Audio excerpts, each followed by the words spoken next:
Hi everyone, my name's Simon, and today I'm sharing with you this new rendering Teardown.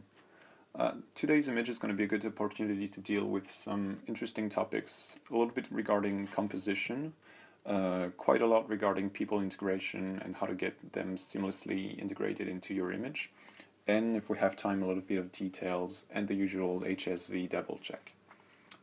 So, composition. The overall image we're dealing with here is basically this sort of social gathering, which is, I think it's quite working. We have like, basically the idea of the whole image, I guess, is to show the transparency and the way the interior works with the exterior and vice versa. So this is pretty well achieved, although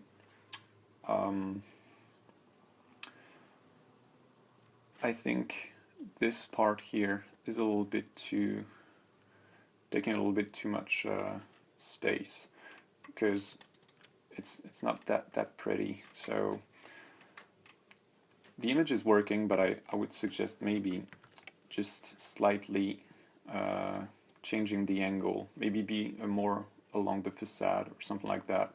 I'm not sure.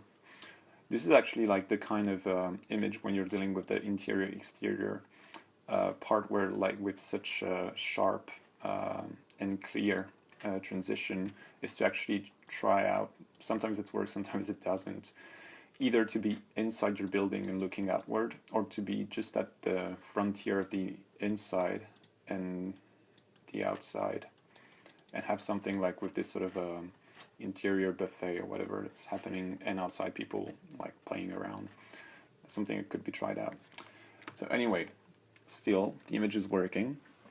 So I think we can switch to the second topic, which is much more crucial in this image, which is going to be people integration. So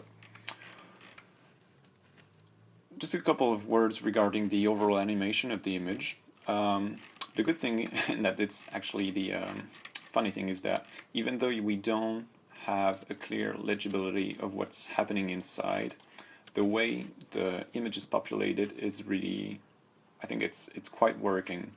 So that's quite good on that side. I think the overall story is happening. You've got like these two dudes talking together, some sort of groups there, these guys coming out, this guy sort of like standing there alone and whatever. So I think it's pretty efficient. The only problem that we'll have is just regarding the overall integration of the people here. So we're going to do that in different phases or steps. First step is going to be the shadow. So basically what you can see here, which I think is the main problem in terms of integration first, is that if you look at the shadows that the 3D model generated, you can see that they're extremely sharp, like just a little bit of feathered, but still it's quite sharp. Whereas when you look at the people, this guy for instance, you can see it's extremely blurred out, or like the feather, like even these guys here, you cannot even see like the proper shadow outline here, which is something a little bit disturbing. So what you have to be careful with when you're casting shadows manually on your cutouts is to just match the softness of the overall ambient shadows. So that's the first thing. Second thing you want to have a look at is the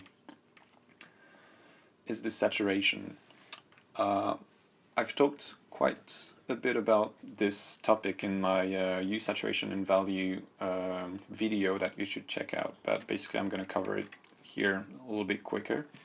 So basically what you have to know is that when an area is in the shadow, the saturation and the hue are going to slightly change. So basically, if we use our usual filter here and to check the saturation, what you can see here, for instance, here's the lit part and here's the shadow. You can see that the shadow part, or the dark part, is less saturated than the rest. So what that means is that basically when you're going to cast shadows of these guys, you have to decrease the saturation in the dark area, which is not happening here. As you can see, this here is the same saturation. These guys here is the same problem. This should be less saturated here, but it's not, etc. So that's a tiny detail, but it's going to tremendously change the way your cutout integrate properly in the background or in the overall image. And the third thing you have to be a little bit careful with is also the change in the hue. So as you can see here, this and this is the same material, whereas when you check the hue, you can see that there's a slight change in the tints or the color. So the same way here, you can see that this and this is definitely not the same hue. This is blue and this is basically orange. So what you need to do is that this cast shadow here should be a little bit bluish, and it's the same here. What you need to do is basically check how with the sunlight, how the hue of the plane you're working with is changing, and just use this color here and apply it on your shadow layer, basically. So that's really specific details, but it's going to change quite a bit the overall feeling of your image. So I would suggest having a second look at it and be really careful with it. Another thing, but it's another detail, and just in terms of suggestion, it's these girls here. You can see here they're cropped in the back at the lower part here, which basically means, or that we sort of understand, is that there's a stair coming up. So it's a good trick to actually put someone here. The only problem is that the girl here, which is basically her daughters, I guess, if she were walking up the stairs, she should be a little bit lower because she's like 2 or 3 steps behind, whereas here she actually is the same size.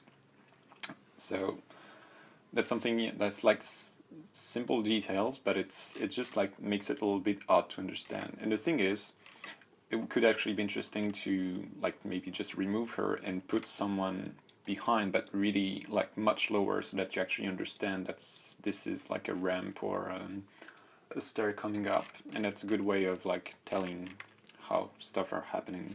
Also, what I would suggest would be to like, we get the idea that something's happening, but we don't really get the idea of like why. I mean, what I mean by that is that we would want to see like paintings on the wall or whatever's happening here if it's a museum or whatever, but still it lacks a little bit of animation inside. You don't need to add like artificial lighting or really fancy stuff, but it's just like we need to understand like the actual purpose of the building, because here, even though we have like this sort of I wouldn't say specific, but still it sort of looks like a museum in terms of architecture, but still, like, if you cannot actually read it inside, it could be like maybe just a signage or something like that, but still have a little bit more depth in terms of details inside. I'm gonna take a quick look at the double checking process of HSV, but basically it's going to be quite quick since I think everything's working pretty well. Here you can see that the image is quite balanced. We have like bright sun here, and the shadows are quite contrasted, and things are working pretty well. In terms of saturation, though, we do have maybe a little bit too much of saturated part here, so I would maybe suggest decreasing that just a little bit, because keep in mind that basically this filter shows that usually saturation are supposed to be homogeneous throughout an image, and only the sky, which is actually maybe the problem here. A blue sky is always going to be, like, if it's blue, like this really nice blue here, it's almost always going to be the most saturated part of your image, because the sky has the most light inside it, so it's going to be like the most saturated.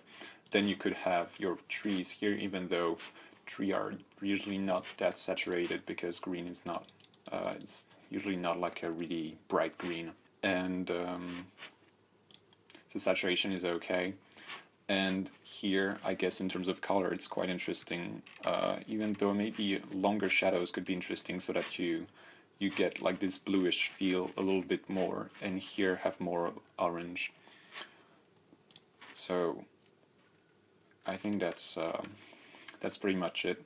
One simple thing that I sort of forgot at the very beginning, when you're putting people or inserting people, just be careful not to insert them extremely close. Like either crop them, so put this guy like in the foreground, but otherwise I would just suggest maybe adding a little bit more room here so that it sort of breathes a little bit more.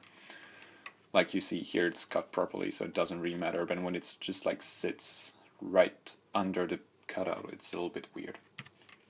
Beside that, I think this render is really looking great. Just a couple of stuff to change and fine-tune, and it's going to be awesome. So yeah, hopefully you've learned some interesting stuff regarding shadows mainly, and a bit of tricks regarding composition. And yeah, see you in the next video.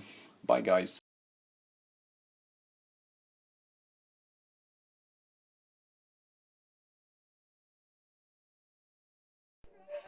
Tonight,